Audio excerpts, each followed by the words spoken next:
Today we're going to talk about a shoe that a lot of us didn't know we needed.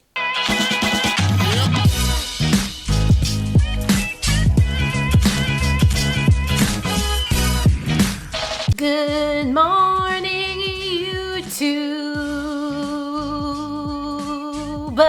What's up, everybody? I hope you're safe and healthy and happy and doing okay. So apologies if I'm late to the game here, but did any of you know that this shoe and this shoe were in a relationship and randomly created a love child that is the Bondi X? Also, I can't believe I just did this. This is like literally the weirdest thing ever. So yes, as you saw in my intro to this video, we're going to talk about the Bondi X today. I just got these shoes literally yesterday. Today's Friday when I'm filming this, and I had to run in them. I couldn't wait. I had to give them a shot. Now, this is a strange shoe, most would think. It's a very max cushion shoe. The Bondi is Hoka's most cushion shoe, has the most under your foot. Not necessarily the softest, but just has the most smashed in there. You comfortable? Okay, good. Sure, a lot of the carbon plated shoes right now have a high stack height, but it's not quite the same. They're much lighter, much more aggressive. But no, Hoka decided that they were going to take their most cushioned shoe and they were going to put a carbon plate in it. Honestly, when I saw pictures of this shoe online before I got it, before I even knew when it was coming out, I was kind of like, why? Why are we doing this? But now that I've run in it, I kind of do understand why. We're gonna talk all about my thoughts today on how this shoe is the perfect mix between the Carbon X and the Bondi 7. I feel like this is sort of the people's carbon plated shoe. Let's hit the run footage.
Today, I do want to let you know that this shoe was sent to me by Hoka and Running Warehouse. However, neither company is telling me what to say. They're not going to see this video before you. And as always, all of my opinions are my own.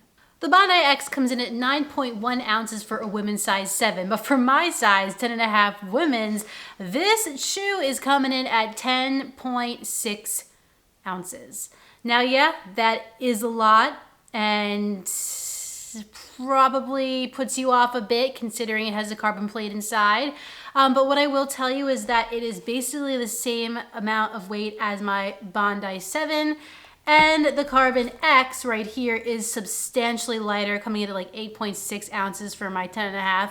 But you're not going to get the same amount of cushion in the Carbon X that you are going to here.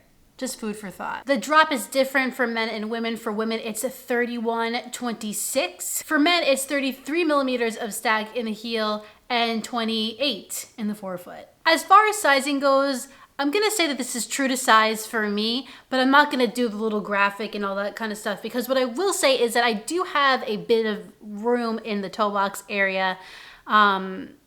And I do have a tiny bit of heel slippage. However, I think if I went down a half size, it would be a little too small. So you really have to decide what you prefer, a snugger fit or a little bit of a roomier fit. All right, now on to the upper of the Bondi X. Hoka is using an engineered mesh upper here that they say is designed with hot melt yarns. I am honestly not sure what that means, but what I will say is that the shoe is fairly breathable. It is the perfect mix of the Carbon X and the original Bondi 7. We don't have a ton of overlays in that midfoot. We do have that Hoka logo, but I think the way that the upper is constructed, it helps to create some structure in that midfoot to keep you in place. And if we go to the back, the heel counter is very sturdy. Definitely held my ankle in with a nice big old pull tab. Okay, so yeah, I really don't know what Hot Melt Yarns is, but the reason why I say this is a really good mix between the Carbon X and the Bondi is because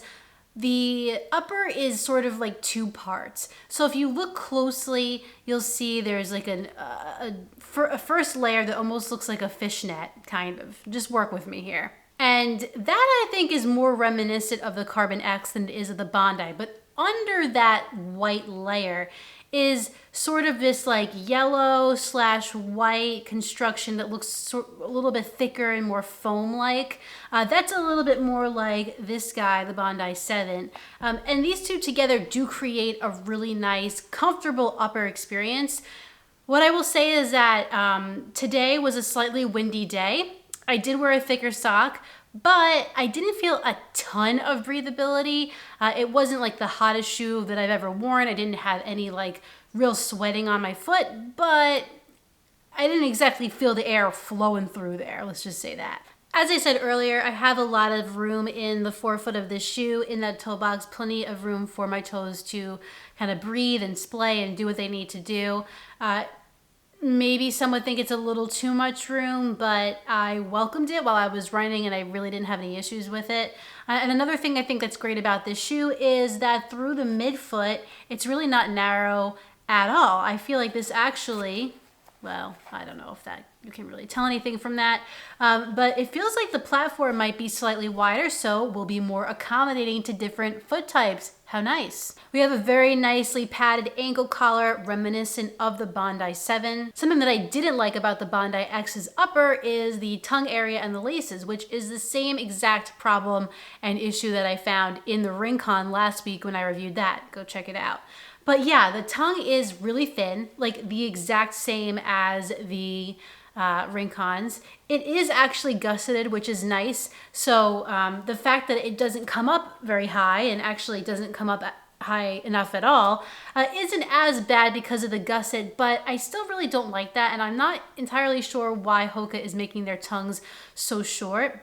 I didn't find that it was slipping into the shoe at all. Any shorter guys, and that's the exact problem we're gonna have here. I think that Hoka was trying to make this upper a little bit more accessible for a wider range of people, and I think that's exactly what they did here. I didn't have any issues with hot spots, blisters, or irritation, and yeah, okay, good. Okay, now the moment you've all been waiting for.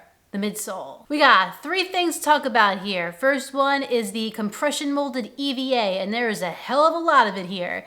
We got a massive amount in that heel, as you can see, tons under the midfoot, and plenty in that forefoot area. And not only that, but this shoe, yes, the Bondi X, what makes it so special is there is a carbon fiber plate in here as well. And of course, here we also have Hoka's early stage meta rocker technology that just helps to roll you forward in your stride. Just another thing to complement this foam and the carbon fiber plate. I sound like a broken record, but again, here Hoka did a really nice job of blending the two shoes together, the Carbon X and the Bondi.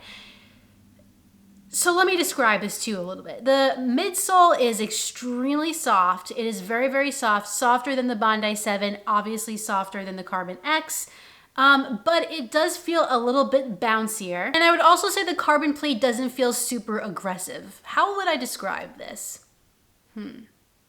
So I would say, if we're gonna use my job as an example, the carbon plate in the Carbon X is like the anchor. It's the thing that everybody sees. It's kind of the star of the show, right? And I would say that in the Bondi X,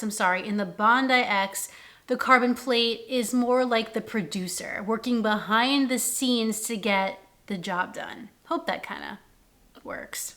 It's not like I don't feel the carbon plate here. I do feel it. I just don't feel it as intensely and as harsh as some of the other carbon plated shoes on the market. And I think that's gonna really appeal to a lot of people, and it appeals to me, I gotta be honest. I enjoyed every step with this shoe. I really, really, really like it. Today I did a 5-mile run at like an easier pace. My easy pace is about like 8:50 a mile. So I was trying to stay in that range a bit. And I did find myself going a little bit faster without necessarily putting in the extra effort to do so. So while this is a shoe that some people would consider really heavy, I didn't necessarily feel that on my run, I gotta be honest. The plate and the meta rocker really help to move you along, and then I think you're just gonna have tons of cushioning under your foot for those longer days, for those easier days. I mean, I think this shoe is super versatile, and I don't want people to get hung up on the weight. I am 100% gonna try this on my long run this weekend. I have 15 miles and I will pin a comment down below. I won't forget this time so you can see how exactly it performed, but I think it's gonna perform really well. So what did I mean by this is the people's carbon plated shoe? I just think a lot more runners are gonna feel at home here. And to be honest with you, I feel really at home here. It's stable, it's comfortable, it's peppy, and those are things that a lot of people are looking for in running shoes. I would get the Bondi X over the Carbon X2 if you're looking for something with more cushioning that's a little less aggressive but still gonna roll you forward, still gonna feel fast. The Carbon X2 is a little bit firm-ish, and certainly the carbon plate feeling is a bit more aggressive. And, you know, not to mention you just have like a little less width in the midfoot here, and the upper is just not as substantial if that's something that you're looking for. Now, why would I get the Bondi X over the Bondi 7? Here, obviously, you're not gonna have a carbon plate. The foam under the foot of the Bondi 7 feels a little bit firmer than the Bondi X. This is more like the training companion, and this is more like the Tempo Day racing companion of the Bondi. That makes sense. So, I mean, I'm super into it. I had a great experience today in this shoe, and I cannot wait to do a long run in it. Who knows? Maybe this will be the shoe. I don't know. I've said that 1,000 times. I'm tired of saying it, but you never know. I'm open to any possibility now. All right, enough ranting about the midsole. Let's talk about the outsole of the Bondi X. Here we have some rubber in the forefoot with exposed EVA midsole material in the midfoot. And there's a cutout there where you can kind of see that carbon plate. And then in the heel, we have more rubber. This is better than the Carbon X2 because it has some rubber, and it's also better than the Bondi 7 because it has a little bit less rubber. I had no problems with traction today. I think that the rubber on the shoe is gonna be pretty durable. Sure, the exposed midsole material will fray a bit, but I think that it'll probably last a while considering the shoe is gonna roll you forward into that forefoot where most of that rubber is anyway, so it shouldn't be too much of a problem. The Bondi X will be available on October 1st on runningwarehouse.com for $199.95. So $200 for this I do think is a bit steep because of what they're trying to do here, make this a more accessible carbon plated shoe for more types of runners. I really wish that it was more along like a 180 type of thing, but it's not, so $199.95. If you're interested in picking up a pair of the Bondi X when it does come out onto the market, I will put a link in the description of the video. Click that link and pick up your own pair. Keep in mind this will be an affiliate link with Running Warehouse, however that doesn't mean much for you, it just helps out my channel so I can shout to the rooftops how I really, really like this shoe and never thought that it would ever exist or that I would ever like it. So to wrap this thesis up, I'm into this shoe, I'm really digging it, I love the way it feels underfoot, and I also super appreciate what Hoka is doing. They've come out with some really innovative stuff in the last 1 to 2 years that I think we should really be taking note of. And here especially, they're listening to the everyday runner, not just the pro runner who's gonna be wearing this in their 2-hour marathon. No, they are talking and listening and watching you and me and determining what kind of shoes they should be making. And that's how our little Bondi X was born. What do you think? Ruby, what do you think? I guess she agrees. She's kind of over it at this point. Well, that concludes my first run impressions of the Hoka Bondi X. If you enjoyed this video, please like it down below and subscribe. And when you're done with all that, hit the notifications bell so you can find out every time I upload a new video. Sign me up for the circus. I have some more videos for you next week, but in the meantime, get out there, get on the grind, and don't forget to run like Kelly. See you next time.